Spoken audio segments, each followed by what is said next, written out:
नमस्कार साथियों, स्वागत है आज की 50 बड़ी और धमाकेदार खबरों के सफर में। बताइए आप हमें किस जगह से देख रहे हैं, कमेंट में जरूर लिखिए। अगर अभी तक चैनल को लाइक और सब्सक्राइब नहीं किया है तो फटाफट कर लीजिए, क्योंकि आगे आने वाली खबरें हैं एक से बढ़कर एक।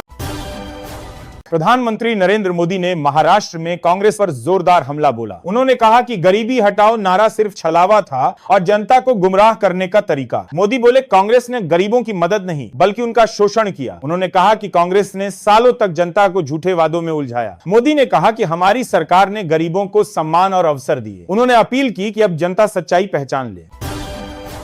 कर्नाटक के मुख्यमंत्री सिद्धारमैया ने बीजेपी पर निशाना साधा। उन्होंने कहा कि मोदी सरकार ने 8 साल तक जीएसटी के नाम पर जनता को लूटा। सिद्धारमैया बोले छोटे व्यापारी और गरीब वर्ग सबसे ज्यादा प्रभावित हुए। उन्होंने कहा कि केंद्र सरकार सिर्फ पूंजीपतियों की सुनती है। उन्होंने दावा किया कि कर्नाटक सरकार जनता को राहत देगी। सिद्धारमैया ने कहा कि जनता अब हिसाब लेगी।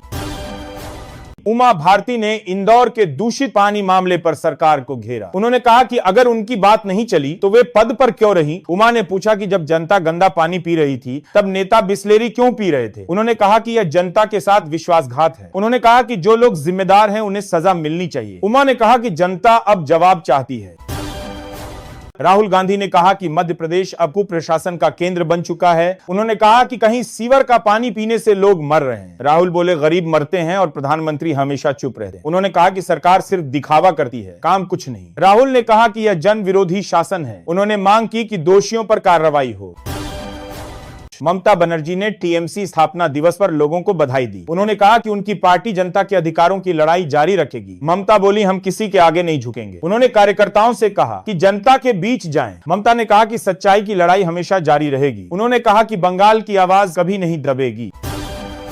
संगीत सोम ने शाहरुख खान पर विवादित बयान दिया। उन्होंने कहा कि बांग्लादेशी खिलाड़ी रहमान को खरीदना गद्दारी है। संगीत सोम बोले हिंदुओं की हत्या हो रही है और क्रिकेटर खरीदे जा रहे हैं। उन्होंने कहा कि रहमान को भारत में खेलने नहीं देंगे। संगीत सोम ने शाहरुख को गद्दार कहा। उन्होंने कहा कि देशभक्ति से बड़ा कुछ नहीं। दिल्ली एनसीआर की हवा बेहद खराब हो गई है। कई इलाकों में एयर क्वालिटी इंडेक्स 400 से ऊपर पहुंच गया। यह गंभीर श्रेणी में आता है और स्वास्थ्य के लिए खतरनाक है। सरकार ने लोगों को मास्क पहनने की सलाह दी है। दिल्ली में दृश्यता भी काफी कम हो गई है। स्कूलों में आउटडोर गतिविधियों पर रोक लगाई गई है।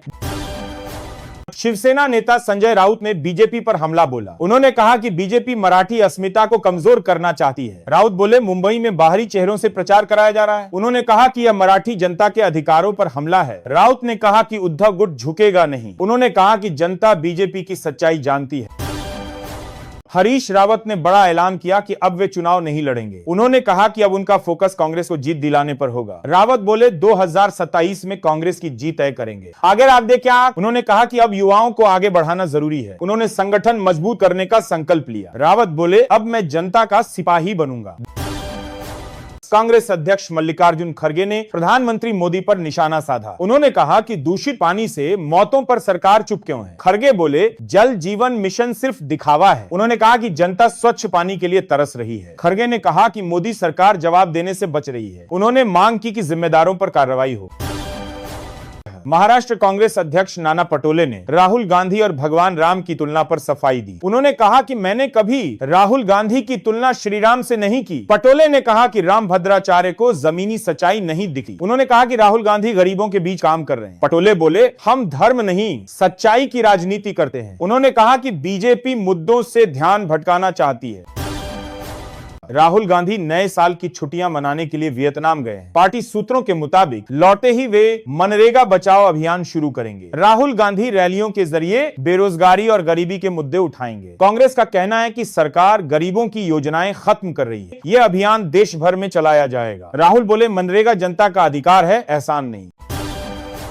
मल्लिकार्जुन खड़गे ने इंदौर में दूषित पानी से मौतों पर पीएम पर निशाना साधा। उन्होंने कहा कि मोदी सरकार जल जीवन मिशन का ढिंढोरा पीटती है, लेकिन जब लोग मरते हैं तब खामोश हो जाती है। खड़गे बोले स्वच्छ भारत की बात करने वालों के राज्य में मौतें हो रही हैं। उन्होंने कहा कि यह सरकार केवल प्रचार करती है, काम नहीं। खड़गे ने कहा कि जनता सब देख रही है। मिथुन चक्रवर्ती ने ममता बनर्जी पर गृह मंत्री अमित शाह को धमकाने का आरोप लगाया। उन्होंने कहा कि ममता खुलकर कह रही हैं कि शाह को बंगाल में घुसने नहीं देंगी। मिथुन ने कहा कि यह लोकतंत्र के खिलाफ है। उन्होंने कहा कि बीजेपी को डराने की कोशिश सफल नहीं होगी। मिथुन बोले, बंगाल किसी की जागीर नहीं है। उन्होंने कहा कि ममता अब जनता से कट चुकी है।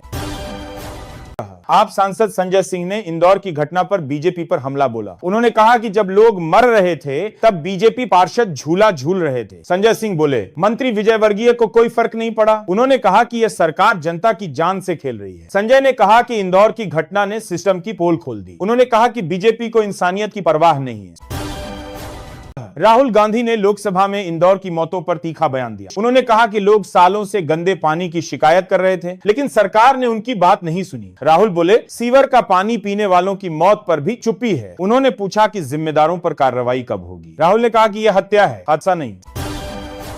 शिवसेना यूबीटी के नेता संजय राउत ने बीजेपी को गुंडों की पार्टी कहा। उन्होंने कहा कि अजीत पवार गुट अपराधियों के सहारे चुनाव लड़ रहा है। राउत बोले, बीजेपी ने राजनीति की नैतिकता खत्म कर दी है। उन्होंने कहा कि सत्ता के लिए ये लोग किसी भी हद तक जा सकते हैं। राउत ने कहा कि जनता अब बदलाव चाहती है। उन्होंने कहा कि महाराष्ट्र में असली लड़ाई सच्चाई की है। इनेलो प्रमुख अभय चौटाला ने कहा कि भारत में भी आंदोलन जरूरी है। उन्होंने कहा कि नेपाल और बांग्लादेश जैसे आंदोलनों से सरकारें जवाबदेह बनती हैं। चौटाला बोले, भारत में भी जनता की आवाज उठनी चाहिए। उन्होंने कहा कि सरकार जनता की बात सुनना भूल गई है। चौटाला ने कहा कि लोग डरना छोड़ दें, तभी बदलाव आएगा। उन्होंने युवाओं से आंदोलन की राह पर चलने की अपील की।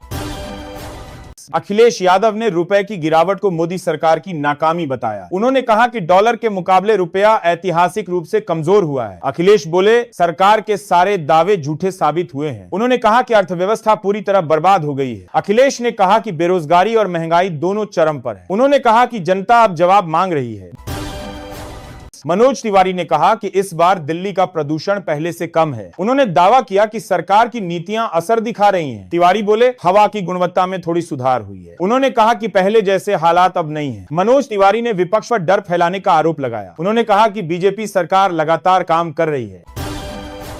बीजेपी नेता गौरव भाटिया ने राहुल गांधी पर तीखा हमला बोला। उन्होंने कहा कि राहुल हर चुनाव हारते हैं और फिर वोट चोरी जैसे झूठे आरोप लगाते हैं। गौरव भाटिया बोले, कांग्रेस अब नैतिक रूप से खत्म हो चुकी है। उन्होंने कहा कि राहुल गांधी सिर्फ बयानबाजी करते हैं, काम कुछ नहीं। भाटिया ने कहा कि जनता अब झूठ नहीं खाएगी। उन्होंने कहा कि बीजेपी काम से जवाब दे रही है।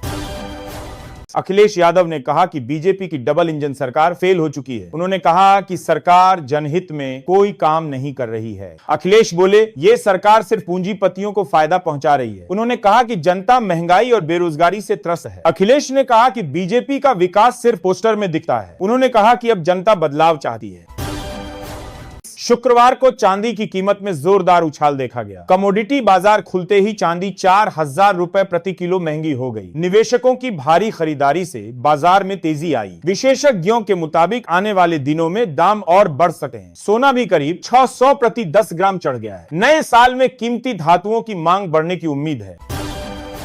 विदेश मंत्री एस जयशंकर ने पड़ोसी देशों पर बड़ा बयान दिया। उन्होंने कहा कि कुछ पड़ोसी अच्छे होते हैं, कुछ बुरे। जयशंकर बोले, कोई हमें नहीं बताएगा कि हमें क्या करना है। उन्होंने कहा कि जो देश आतंकवाद को पालते हैं उनसे रिश्ते संभव नहीं। उन्होंने कहा कि आतंक और संवाद साथ नहीं चल सका। जयशंकर ने कहा कि भारत अपनी सुरक्षा से कोई समझौता नहीं करेगा। दिल्ली सरकार ने शिक्षकों से कुत्ते गिनवाने वाले बयान पर केजरीवाल पर एक्शन की तैयारी की। गृह मंत्री आशीष सूद ने कहा कि केजरीवाल ने झूठ फैलाया है। उन्होंने कहा कि सर्कुलर में ऐसा कुछ नहीं लिखा था। सरकार ने सोशल मीडिया पर गलत जानकारी फैलाने पर आपत्ति जताई। सूद बोले, केजरीवाल दिल्ली सरकार को बदनाम कर रहे हैं। उन्होंने कहा कि इस पर FIR दर्ज होगी। हरियाणा सरकार ने विधवा उद्यमिता योजना की शुरुआत की। इस योजना का उद्देश्य महिलाओं को आत्मनिर्भर बनाना है। सरकार विधवाओं को 3 लाख तक का कर्ज देगी। यह कर्ज बैंकों के जरिए आसानी से उपलब्ध कराया जाएगा। मुख्यमंत्री ने कहा कि महिलाएं अब रोजगार सृजन में आगे आएंगी। योजना से ग्रामीण क्षेत्रों की महिलाओं को सीधा लाभ मिलेगा। हरियाणा की लाडो लक्ष्मी योजना में बड़ा बदलाव किया गया है। अब महिलाओं को हर महीने 2,100 की राशि दी जाएगी। सरकार का कहना है कि यह महिलाओं की आर्थिक स्थिति सुधारने में मदद करेगा। इस योजना का लाभ लाखों बेटियों तक पहुंचेगा। राज्य सरकार ने इसे महिला सशक्तिकरण की दिशा में कदम बताया। मुख्यमंत्री बोले, हर बेटी हमारी जिम्मेदारी है। बीजेपी नेता शुभेंदु अधिकारी ने बंगाल चुनाव को लेकर बड़ा दावा किया। उन्होंने कहा कि अगले चुनाव में टीएमसी विपक्ष में बैठी नजर आएगी। अधिकारी बोले मतदाता सूची से 58 लाख नाम हटे हैं। उन्होंने कहा कि यह बंगाल की राजनीति में बड़े बदलाव का संकेत है। उन्होंने दावा किया कि जनता अब ममता सरकार से नाराज है। शुभेंदु बोले बंगाल में कमल खिलेगा, यह तय है। राहुल गांधी ने बेरोजगारी पर केंद्र सरकार को घेरा। उन्होंने कहा कि बेरोजगारी 45 साल के सबसे ऊंचे स्तर पर है। राहुल बोले भर्ती प्रक्रियाएं ठप हैं, युवाओं का भविष्य अंधेरे में है। उन्होंने कहा कि सरकार झूठे आंकड़ों से जनता को धोखा दे रही है। राहुल ने कहा कि युवा अब जवाब मांग रहे हैं। उन्होंने कहा कि रोजगार दो अभियान फिर शुरू होगा। एआईएमआईएम प्रमुख असदुद्दीन ओवैसी ने बांग्लादेश पर बयान दिया। उन्होंने कहा कि बांग्लादेश की स्थिरता भारत की सुरक्षा के लिए जरूरी है। ओवैसी बोले रिश्तों को मजबूत करना मोदी सरकार की असली परीक्षा है। उन्होंने कहा कि पड़ोसी देशों से सहयोग भारत के हित में है। ओवैसी ने कहा कि विदेश नीति में संतुलन जरूरी है। उन्होंने कहा कि शांति ही असली ताकत है।